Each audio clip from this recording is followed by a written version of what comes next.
మాతృదేవోభవ, పితృదేవోభవ మన సంస్కృతిలో ఇమిడిపోయిన గొప్ప సూక్తి. మీకు పిల్లలు కలిగినప్పటి సంతోషాన్ని మించిన సంతోషం మీ పిల్లలు అత్యంత ప్రయోజకులైనప్పుడు కలుగుతుంది. అందుకే ఓ నవయువత, మీ పిల్లల భవిష్యత్తును మీరే తీర్చిదిద్దండి. మీ పిల్లల కోసం సమయం కేటాయించండి. స్మార్ట్ ఫోన్ మీ పిల్లల చేతిలో ఓ శిక్షణా సాధనం అవ్వాలి, ఆటల కోసం కాదు. మీ పిల్లలకు భద్రతా జాగ్రత్తలతో పాటు నైతికతల కథలు చెప్పండి. అదే నైతిక విలువలు నేర్పే ఉత్తమ మార్గం. మంచి స్నేహితులు పిల్లల భవిష్యత్తును ప్రభావితం చేస్తారు. తప్పుదారి పడకుండా నిత్యం స్నేహితుల బృందాన్ని గమనించండి. ఆచార్య దేవో భవ, అతిథి దేవో భవ.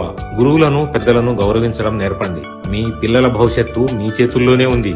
బాధ్యత గల తల్లిదండ్రులుగా మారి వారికి ఉజ్వలమైన జీవితాన్ని అందించండి. నేరరహిత సమాజ నిర్మాణంలో భాగస్వాములవ్వండి. నిరంతరం మీతో, మీ సేవలో మీ రాచకొండ పోలీస్.